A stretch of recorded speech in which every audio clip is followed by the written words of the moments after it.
Inside a tent, a person wearing a ranger hat and gray shirt stands near a wooden podium on a small stage. Another person sits in the foreground, while a third person stands to the left near a display panel. An American flag hangs in the background.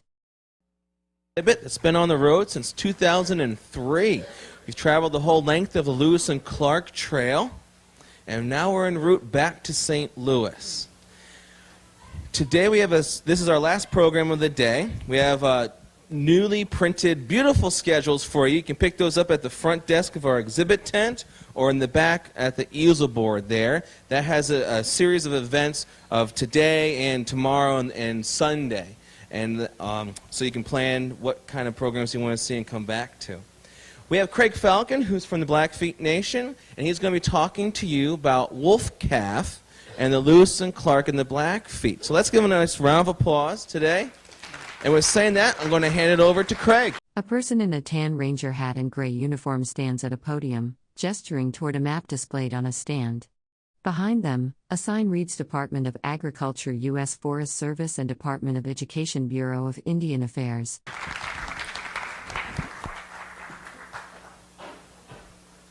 Hello, everyone. Can you hear me?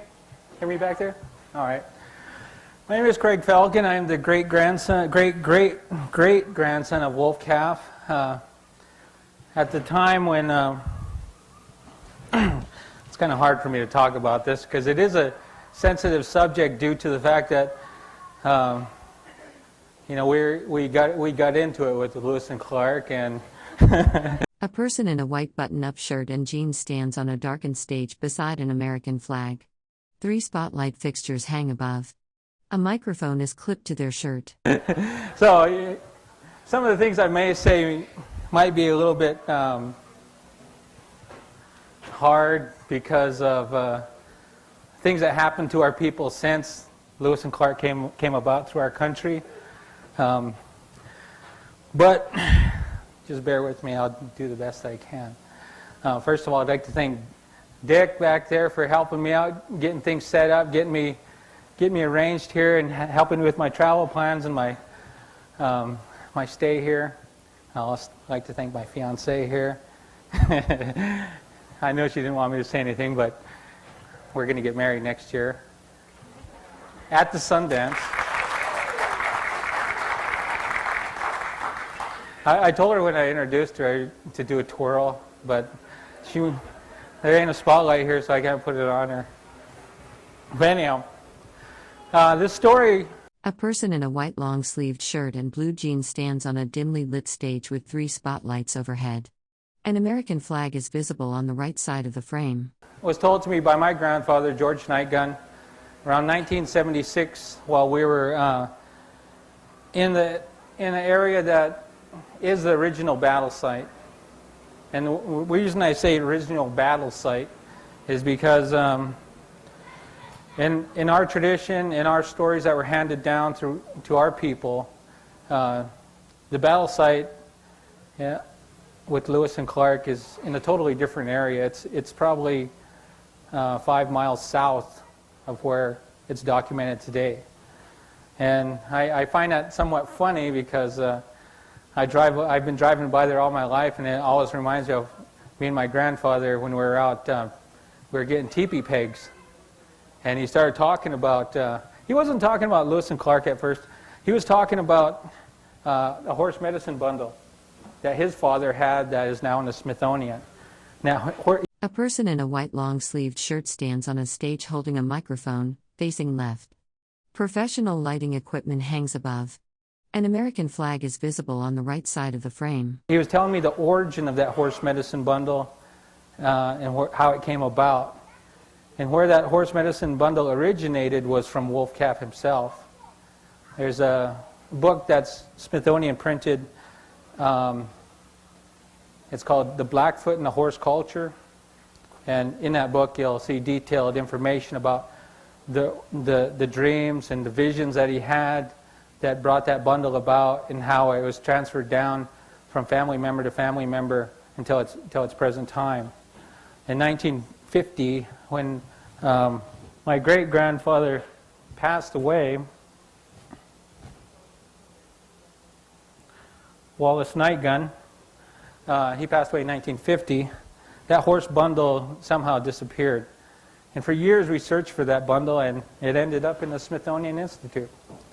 So we're working on getting that back to our tribe and to our family.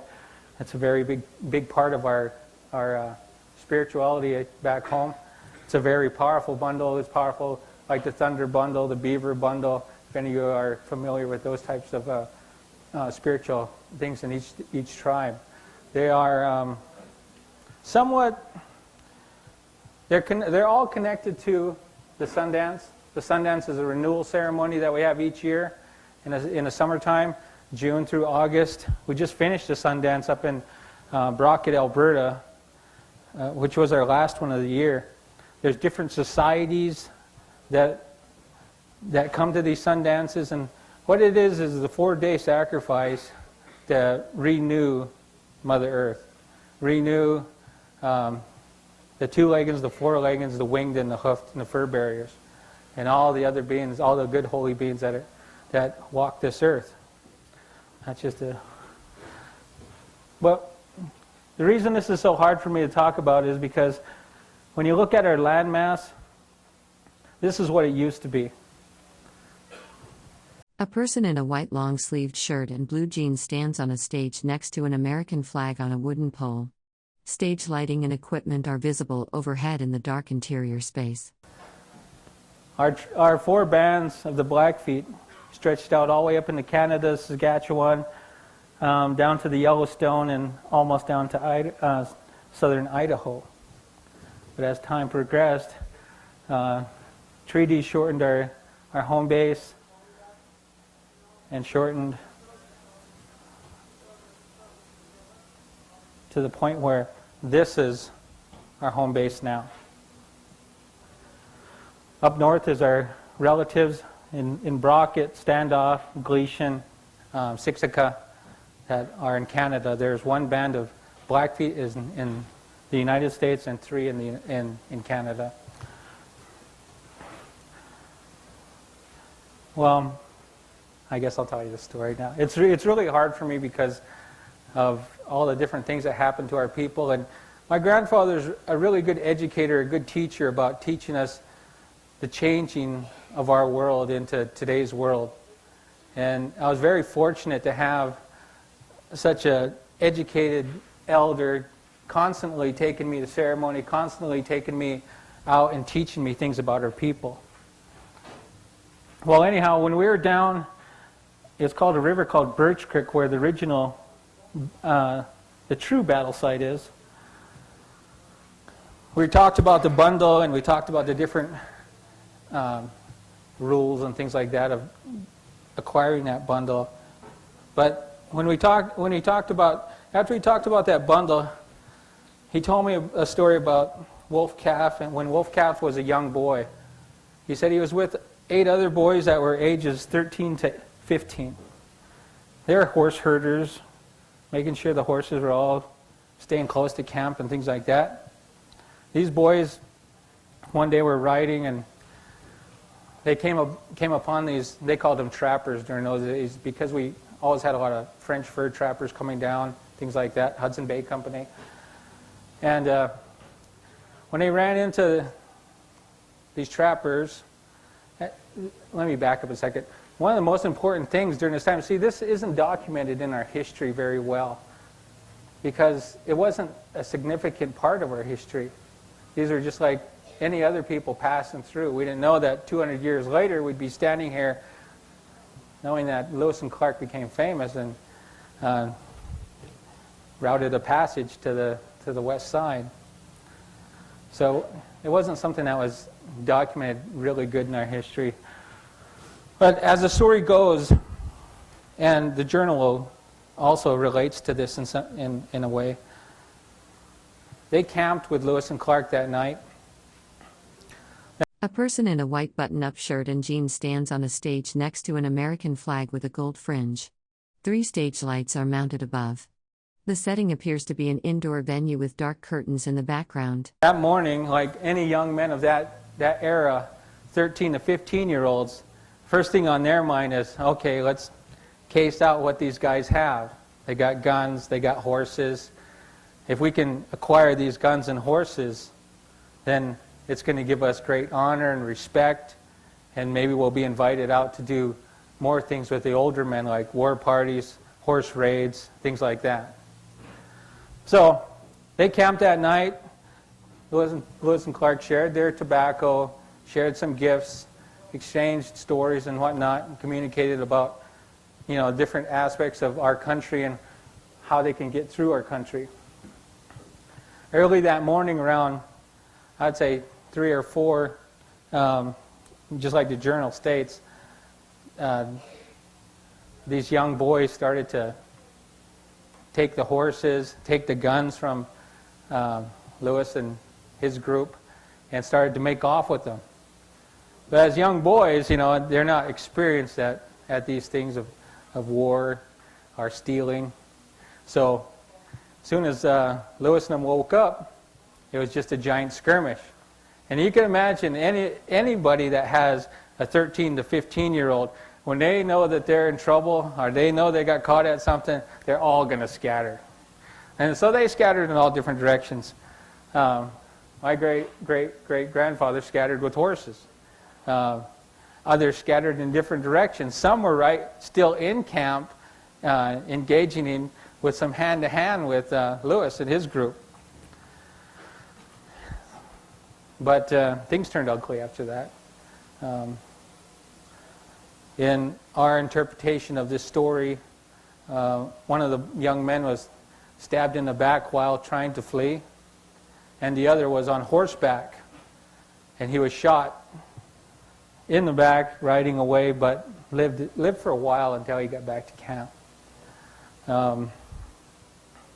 After that, the other boys got back to camp, and they started to tell the men what happened, but by the time they reached the battle site, Lewis and his group had already gone. Now, history and the journals, they say a lot of things about it was a war party of Blackfeet. That's really hard for me to believe. And then when I go by the historic signs along the highway, I was just recently there at the other battle site that's documented by the state, and it shows a young man in a skirmish, and he's getting stabbed, but it's not a young man, it's a very muscular warrior. And that's one thing that's really disturbing to me, is because they always portray... A person in a white button-up shirt stands on a stage against a light gray backdrop, gesturing with both hands while speaking into a microphone. They appear to be mid-presentation. That Lewis fought a war party. Now you got to think about this realistically. If it was a war party of Blackfeet, 8 against 4, we're very well known for our battle skills, and I don't think Lewis's party would have even survived if there was really a war party. These are young children, 13 to 18. If I had my son here, he's a 6'1", 13-year-old. You could see that it's just a skinny kid. And those of you that have teenagers know what I mean. When you're dealing with teenagers, they're not grown warriors. They're not grown men. So I love my country to death, but sometimes the history of how United States and our people interacted just isn't written right. And in the last presentation, I heard people talking about a person in a white shirt stands on a stage next to an American flag on a wooden pole, holding papers in their hand while speaking. We don't want to rewrite history, but I feel strongly that history was rewritten when they wrote those journals, because they didn't write it correctly.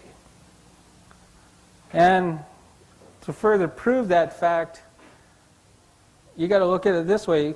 Not only was there 8 against 4, but after that happened, Lewis and his group of men rode the entire day and night to get out of that country.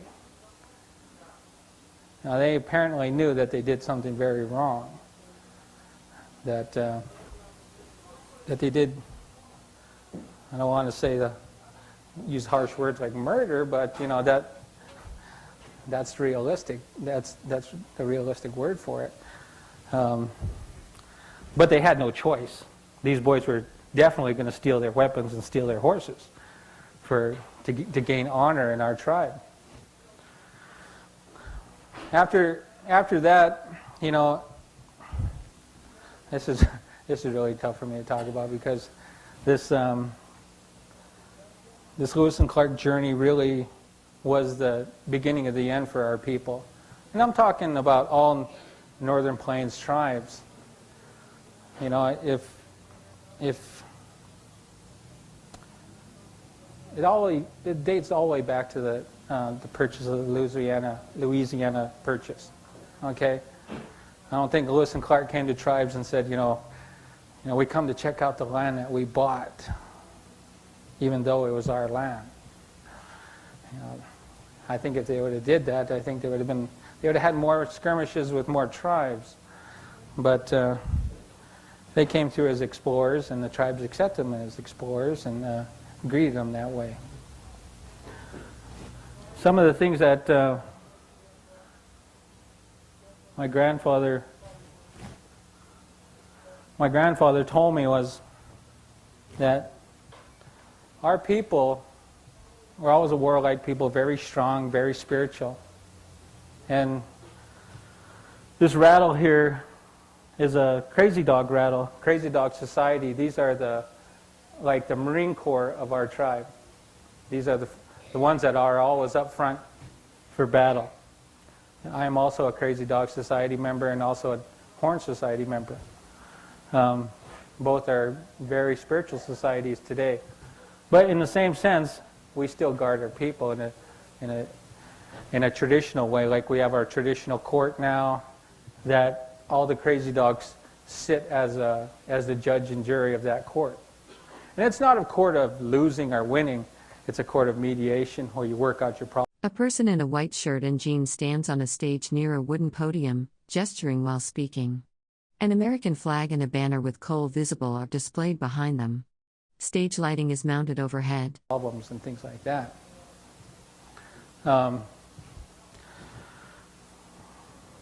This is my grandfather and my grandmother.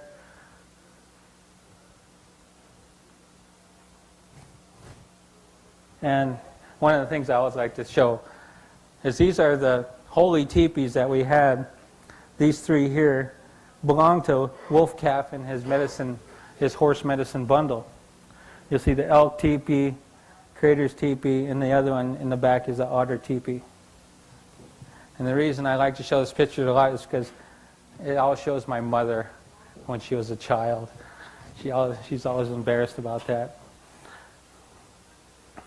But that was pretty much the story that was handed down from my grandfather to me and to my brothers and sisters. It's not a very glamorous story because the history is written differently. But I thank Dick and his people for allowing me to come up here and tell the truth about what really happened.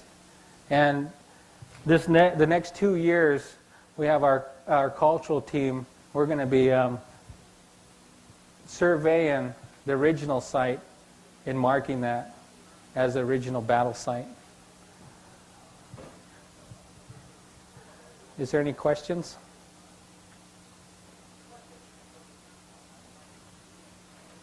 Yes, ma'am. Hang on 1 second, and I'll bring the microphone over to you, Bobby.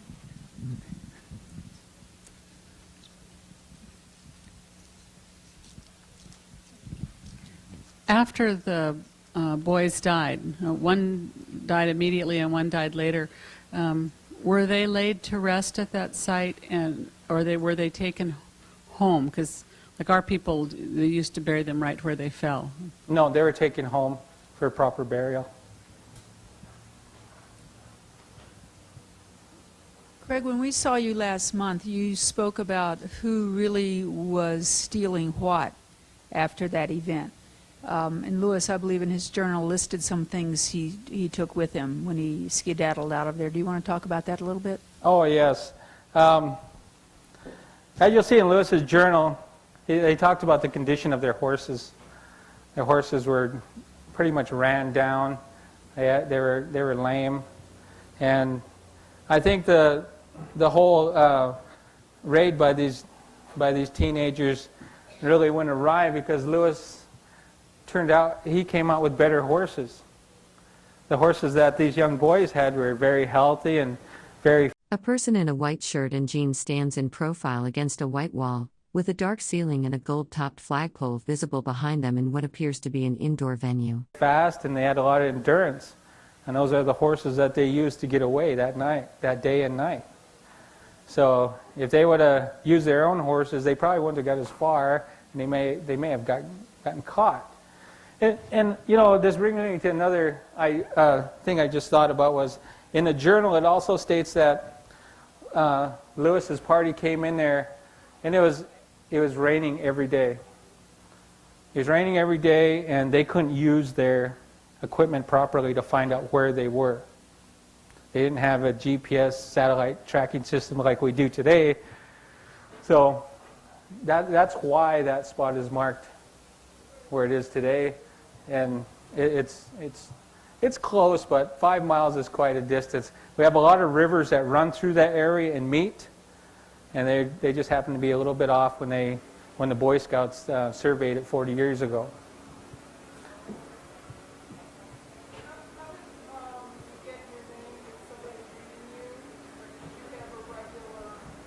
Indian name before Blackfeet?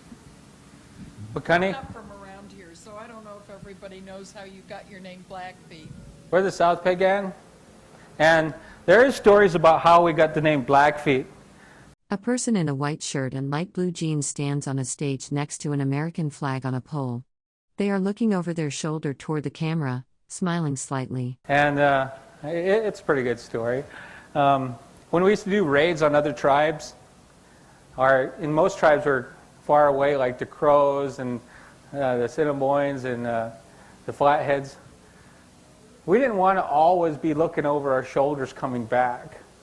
So we'd get so far away from their camps, and we'd start huge grass fires, our forest fires.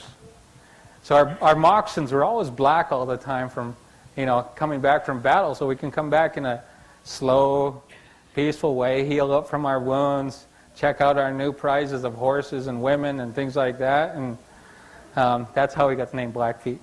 My name, Falcon, that's my father's name. His last name is Ron Falcon. He's a Gros Ventre. My mother's a Blackfeet. She's a night gun. My Indian name is Sabina Maka, named after my great-grandfather Wallace Night Gun, was a holy man. The traditional name for our Indian people is Amskapi Pakani, real people. Yes. Let me come around with the microphone so you can be heard by everybody. Did you have at that time warrior societies, and were these boys too young to be in a warrior society or not yet qualified? Yeah, they were too young. They were part of the Dove Society. The Dove Society, or the Chickadee Society, is for young boys, young girls growing up, and then they advance into these larger societies. Say, for instance, the Crazy Dog Society.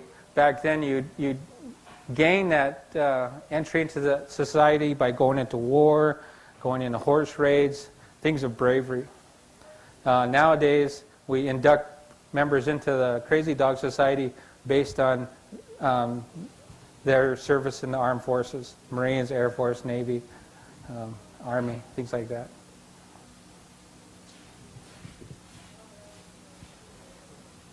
You mentioned that Lewis and his party rode all day and all night back to the Missouri, and that some Blackfeet went back to the skirmish site.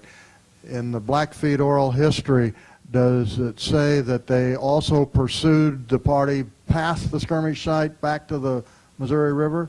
In other words, did you folks, ancestors, pursue Lewis like he thought you were doing? They pursued, but due to the heavy rain, I mean, it was raining for days before he arrived there and all the way after. So tracking them was very hard. And the ground that they're running on is, like the clay, it's really hard. they followed them probably a good 20. A person in a white shirt and jeans stands on a stage near a wooden podium, speaking to an audience. An American flag is visible on the right side of the stage. Or 30 miles, and then, thought they were following them. They were probably making circles and looking for sign, things like that, but they couldn't pick it up.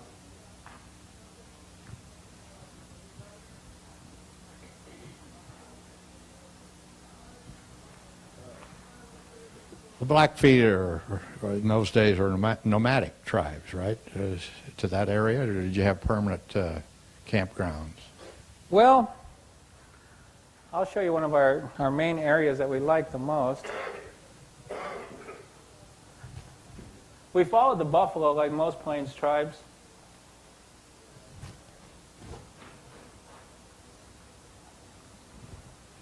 Okay.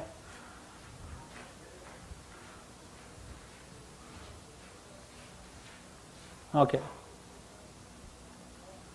Here we go.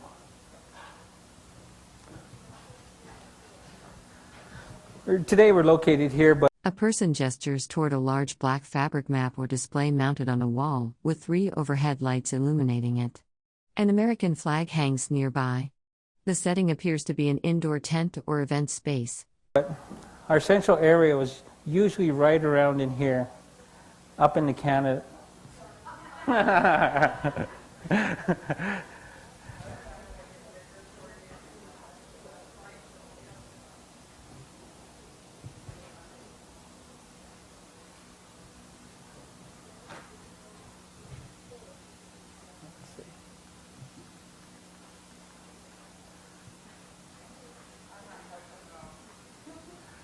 There we go. This was our main area. This was our main area due to food supply. This area was rich in buffalo, elk, deer, you name it. The Rocky Mountains, they didn't have too much game in there when it came to buffalo. And when you have a tribe of 30,000 plus, you're going to need a lot of buffalo to feed that many people. So that was our main area. These areas that bordered us, we protected them as our traditional hunting grounds. If any of you know Blackfeet history, we were probably one of the most notorious and hated tribes in our area because we kept people out. And we were very vicious when we did keep people out. And we love to fight. We love to travel, and we love to fight and take over other people's possessions like horses and women. How many Blackfeet are there today? Well, due to smallpox, we got cut down from 30,000 down to 6,000 in just about a 4 or 5 year period. Today, we're at 14,000. And we still have the 4 major bands.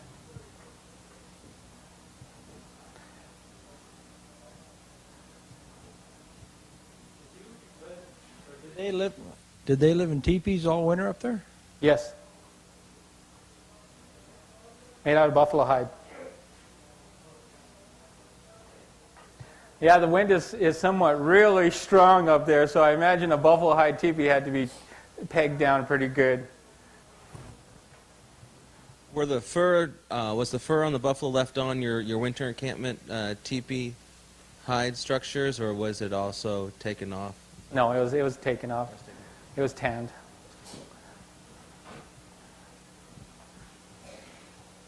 You said there was 30,000. Were you all together, or were they spread out over that entire area in different We're bands? spread A person in a white button-up shirt and jeans stands on a stage with stadium lighting overhead. An American flag is visible on the right side of the frame. out over this entire area. Like I said, we followed the buffalo, and we watched our borders. But every year when we'd have ceremonies like the Sundance, that's like our most important ceremony of the year, we would all come together.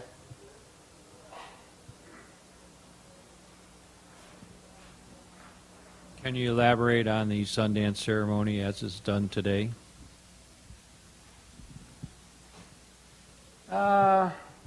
I'm not supposed to, but I can talk about it a little bit. Like I said, it's a 4-day ceremony. Most men that go in there, say if I went in there today and I had sick family or something I needed to fix in myself mentally, I'd go into Sundance and vow that I need this help, and Creator would see my sacrifice and help me fix that.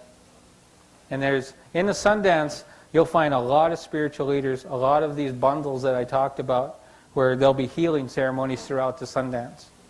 Healing ceremonies fixing anything and everything. The horse medicine bundle that I talked about earlier was one of the most powerful and feared bundles of our tribe. And it's still feared today because a lot of our spiritual people say that that bundle itself is so powerful that our spiritual leaders today do not want to deal with it because of its power. My mother and my aunts have witnessed the last opening of that bundle in 1949, and they've witnessed some really spectacular healings. One of which was a man that was shot in the side, and he spent 3 nights at the ceremony, at the horse dance ceremony, and he walked out of there without even a scar. So that tells you the power of that bundle.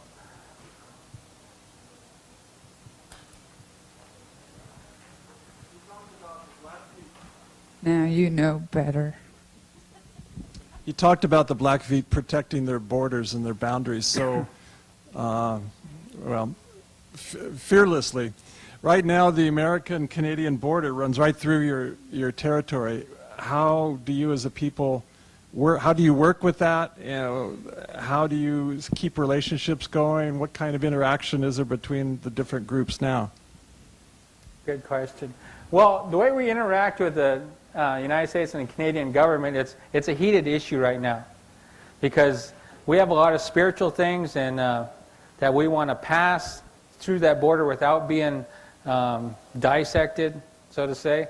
Because a lot of anytime we go to Canada, A person in a white button-up shirt and jeans stands on a stage with professional lighting rigs overhead. An American flag is visible on the right side of the frame. Carrying eagle feathers or bundles.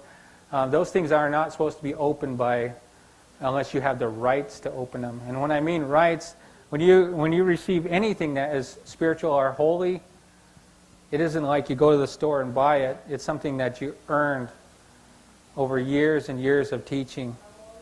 Like, for instance, some men can have a holy pipe, and they could get that pipe at their first vision quest, their first fasting. But then there's some men that pray just as hard and live a good life. They might go a whole entire lifetime before they get a pipe.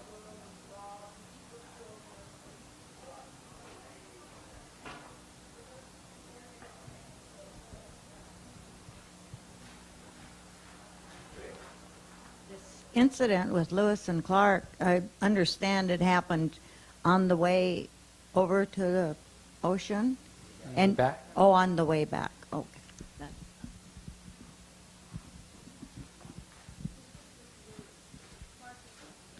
Question in the back over here.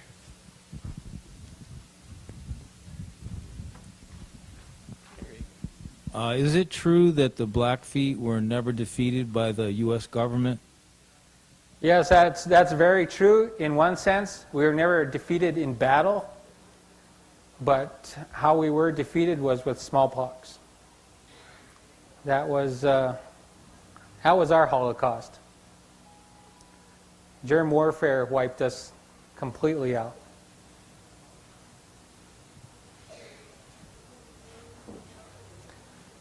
And after that, that's when our land base started to shrink. And it shrunk and it shrunk. Until we're at our present location, which lies on the eastern front of the Rockies and the southern portion of the Canadian border, which is about, I think it's 2.5 million acres.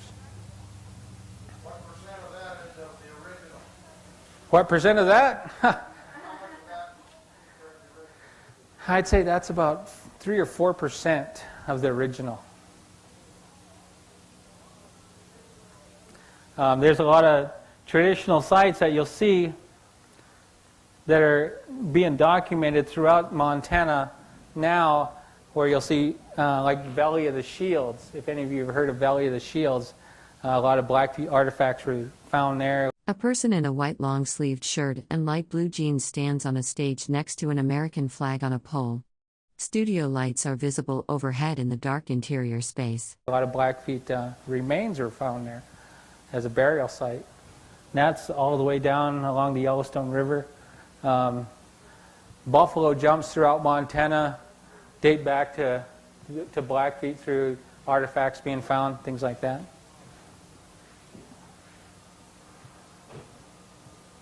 Are there any other questions for Craig? These are all good questions, by the way.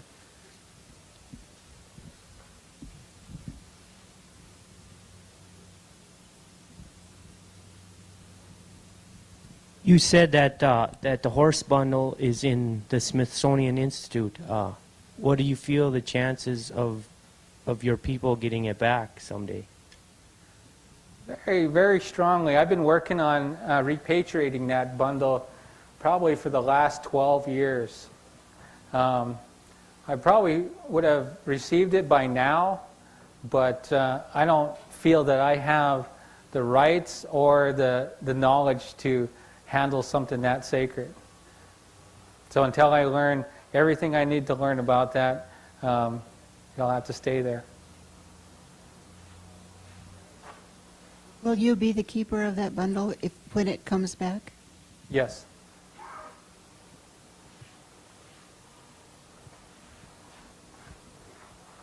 Did the Blackfeet tribe have weapons in that time, repeating rifles or single-shot rifles, or did they prefer bows and arrows?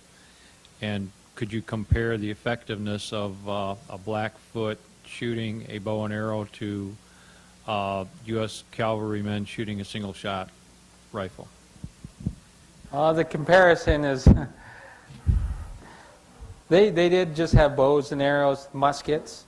Matter of fact, one of the things that I'm trying to track down, my grandfather, George Nightgun, had this musket hanging on the wall for years, and I wanted to get a hold of that so we can carbon date it, find out where that musket came from, because my mother and my aunts believed that it came from this skirmish.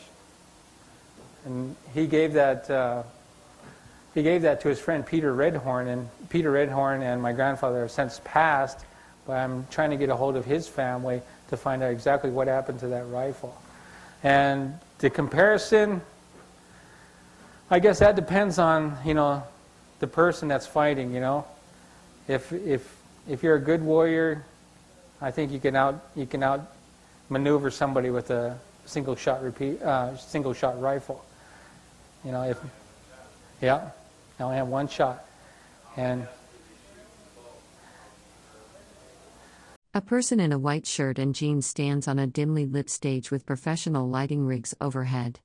An American flag is visible on the right side. They appear to be speaking or presenting. They could shoot a bow like you're shooting a repeating rifle. And the bows were 70 to 80 pounds. If any of you are bow hunters, a 70 to 80 pound pull is pretty good.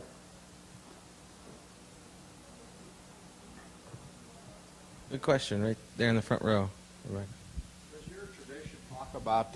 Does your tradition talk about the kidnapping of Sacagawea and what happened to her after that?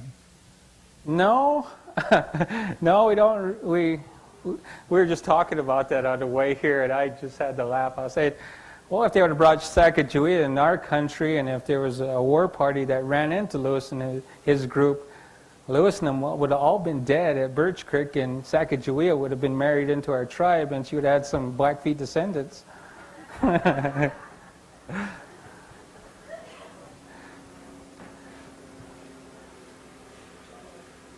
Is there any story that talks about the start of the bad feelings between the Crow and the Blackfeet? I don't know if I want to talk about that because my fiancée, she's Crow. I might be sleeping out in the van tonight, you know.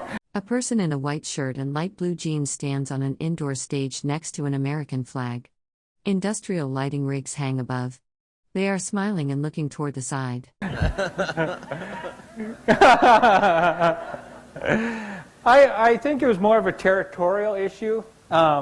If you look at these maps, our territory runs down to the Yellowstone. Okay, that was part of our traditional hunting area. So I imagine any time we were down in that area and they were up in that area, we were at each other's throats, along with the Flatheads on this side, the Assiniboine Sioux on that side, and the Crees coming from the top. I mean, there's a lot of documented history of all the battles that we had with different tribes surrounding us. So what started the battles? It was probably because we stole all their women and all their horses. At least their best looking women and their best horses. A person in a white shirt and blue jeans stands on a stage next to an American flag, gesturing while speaking.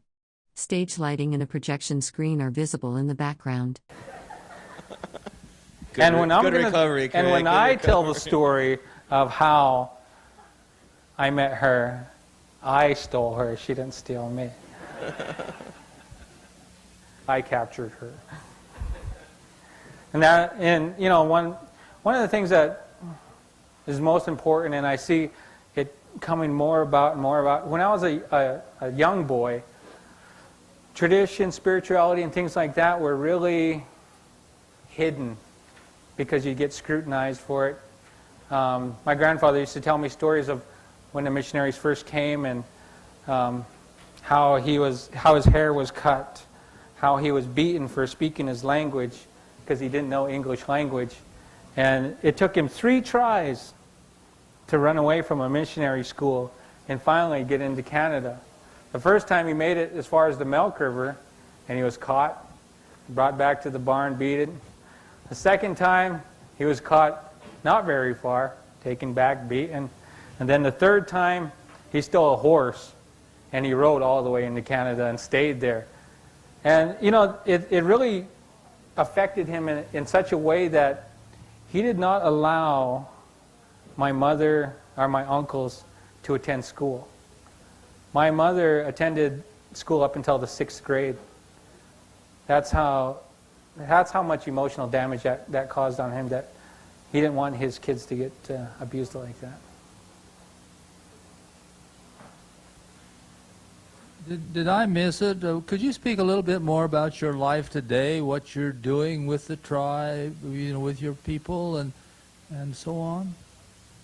Presently the court administrator for our Black... A person in a white shirt and blue jeans stands on a stage beside a wooden podium. An American flag is visible on the right side. Stage lighting and a tent structure are overhead. Blackfeet Tribal Court.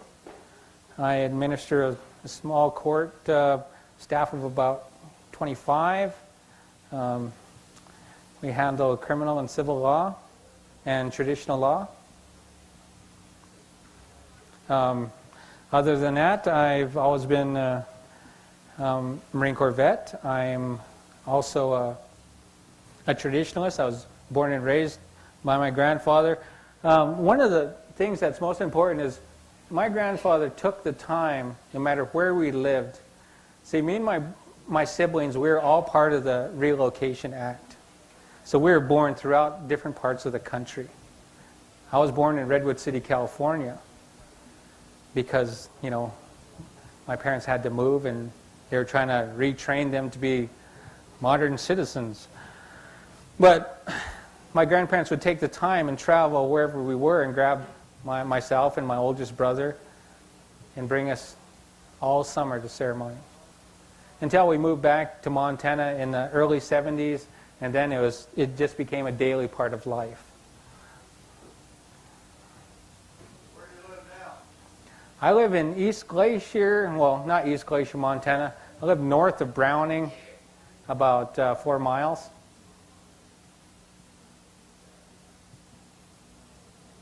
One of the things that we still hold in our family is our our family home base, where, as you see my pictures of my great-grandfather, we still live where he was buried, where he was born, where my grandfather was born. We still hold that land. We still take care of that land. We still have ceremonies at that land.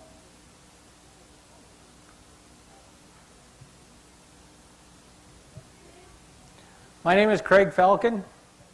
Yes. My mother is Velma Nightgun. My grandfather is George Nightgun and Clara Nightgun. That's on my Blackfeet side. And on my Fort Belknap side, my dad is Ron Falcon Sr.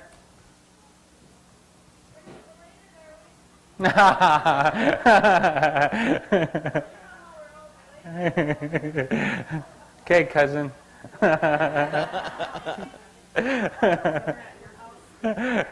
So you're buying dinner, cousin? Since I'm a visitor?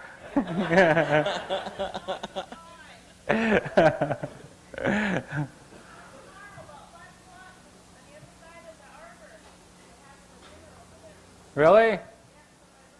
Yeah?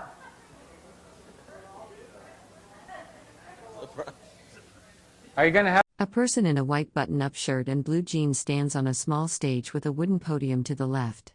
An American flag hangs on the right side.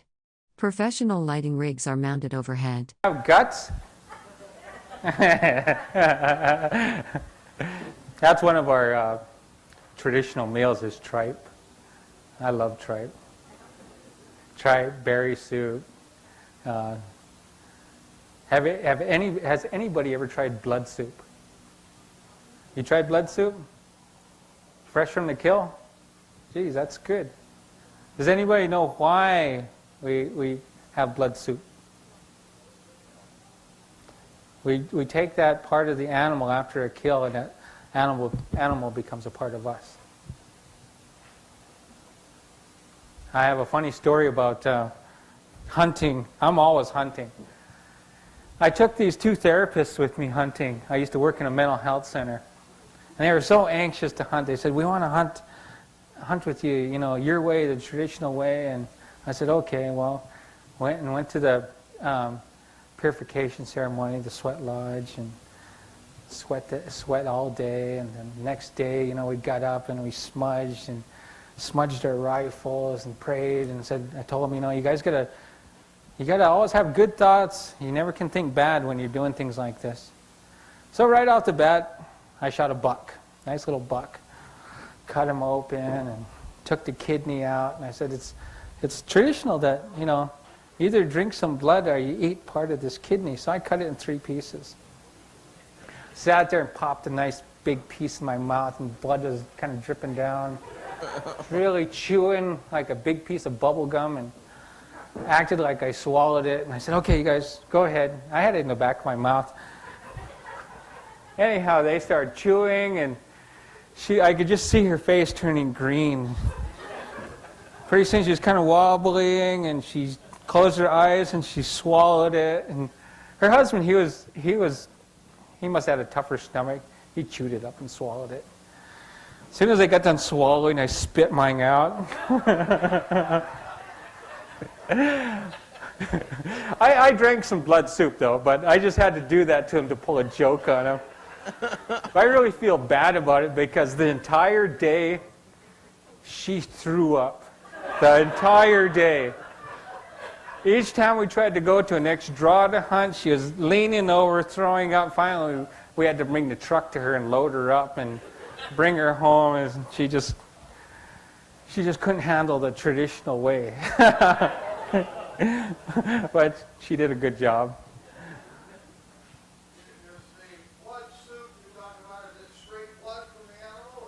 Straight blood, straight out of the animal when it's nice and hot.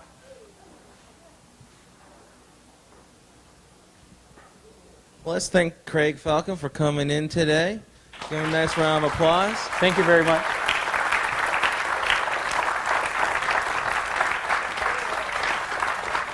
Thank you, Craig. It's a pleasure having you in. A person stands on a small stage near a wooden podium with an American flag on the right side. Stage lighting is visible overhead, and metal railings frame the performance area. 10 of many voices. That ends our schedule for today, folks, but there's a lot of stuff still going on site and down near the powwow ground and the teepee village. If you haven't picked up a schedule yet, we have brand new colorful schedules in the back of the easel board there or at the front of our exhibit tent. Please take one, and we'll see you here tomorrow morning. Thank you.